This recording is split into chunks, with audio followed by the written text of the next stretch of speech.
Terima kasih telah berkunjung kembali ke channel Info Pendidikan.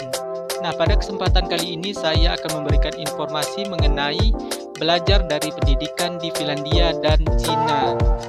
Sebelum kita bahas, terlebih dahulu silakan untuk subscribe untuk menambah informasi lebih banyak lagi.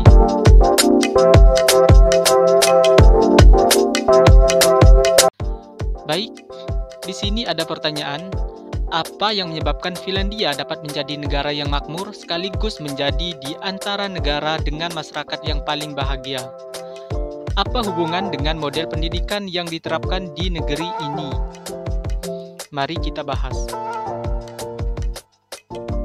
Finlandia sudah lama menjadi kiblat pendidikan, sementara di Cina muncul sebagai kiblat pendidikan baru, setidaknya di Asia. Dalam banyak hal, orientasi dan paradigma pendidikan Cina berbeda dengan Finlandia. Setidaknya hingga beberapa tahun terakhir ini, Cina boleh jadi hebat dalam kegigihan menempa mental dan keterampilan anak didik sejak mereka masih berusia sangat muda. Tetapi, selain masih perlu diuji karena usia pembaruan pendidikan di negeri ini yang belum tentu panjang, kita juga melihat ada perkembangan baru di negeri tirai bambu ini.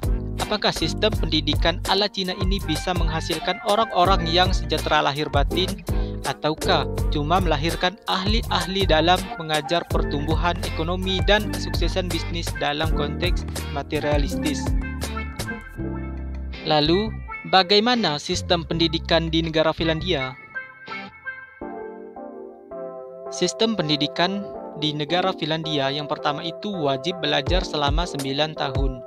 Jika di Indonesia, kebijakan wajib belajar anak adalah 12 tahun. Sistem pendidikan Finlandia mewajibkan anak untuk belajar 9 tahun saja. Di negara ini, anak-anak mulai masa sekolah formalnya pada usia 7 tahun. Bagaimana dengan pendidikan anak sebelum usia 7 tahun di Finlandia?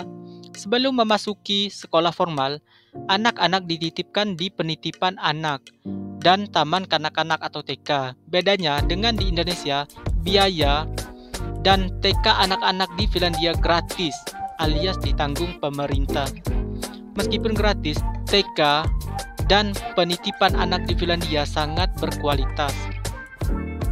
Sudah terhitung sebanyak 43% siswa sekolah menengah atas di negara Finlandia memilih belajar di sekolah vokasi. Anak-anak di Finlandia rata-rata dapat menyelesaikan masa wajib belajarnya di usia 16 tahun. Apa yang harus mereka lakukan setelah itu? Mereka bebas memilih melanjutkan belajar sesuai dengan keinginan mereka. Siswa-siswa tersebut dapat mengambil ujian matrikulasi nasional pada umur 16 tahun. Di negara dengan sistem pendidikan terbaik ini, tidak ada sekolah swasta.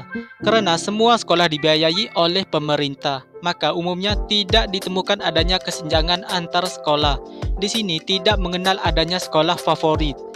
Sistem pendidikan di Finlandia ini percaya bahwa kunci dari kesuksesan adalah dengan bekerja sama, bukan dengan berkompetisi. Sistem pendidikan di Finlandia yang kedua yaitu memberi waktu bermain yang cukup. Cara belajar di Finlandia yang patut dicontoh adalah memberikan jeda istirahat yang cukup banyak pada siswa.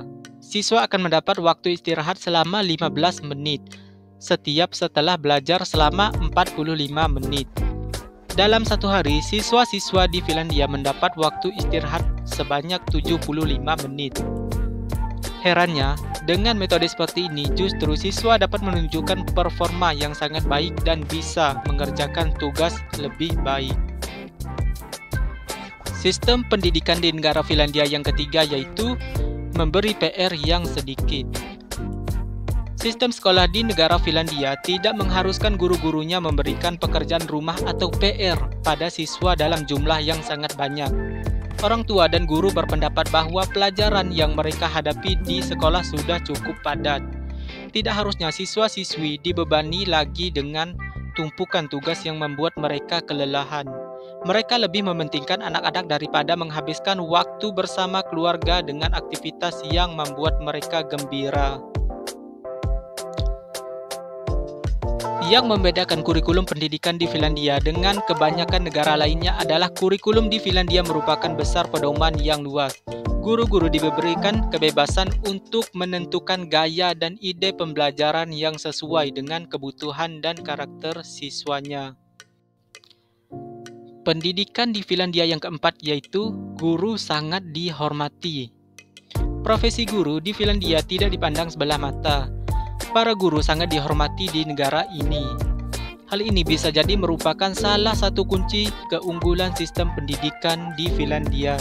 Guru-guru Finlandia mendapatkan gaji yang relatif tinggi jika dibandingkan dengan gaji guru di negara lainnya.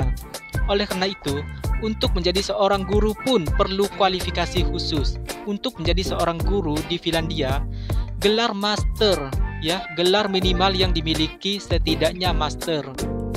Guru-guru ini juga harus menyelesaikan program kualifikasi untuk menjadi seorang guru. Sistem pendidikan di negara Finlandia yang selanjutnya yaitu kebijakan pendidikan berdasarkan hasil penelitian. Dalam menentukan kebijakan dalam bidang pendidikan, Finlandia sangat mempertimbangkan hasil penelitian. Sedangkan pada umumnya di negara-negara lain, kebijakan pendidikan seringkali tidak dapat menjawab permasalahan pendidikan, sehingga banyak orang tua merasa tidak puas dan berpendapat bahwa kebijakan tertentu tidaklah tepat untuk anak-anak mereka. Di negara Finlandia, penelitian-penelitian yang dilakukan terutama dalam bidang pendidikan tidak terkait secara langsung dalam hal-hal politis. Pemerintah hanya akan membuat keputusan kebijakan pendidikannya berdasarkan penelitian dan efektivitasnya bagi ketercapaian tujuan pendidikan.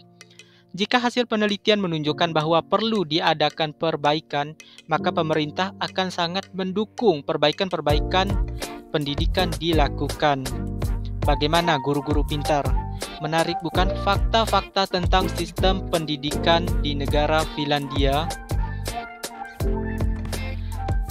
Kalau ada pendapat lain, silahkan berikan komentar mengenai pendidikan di Finlandia dan juga mengenai pendidikan yang ada di negara Anda.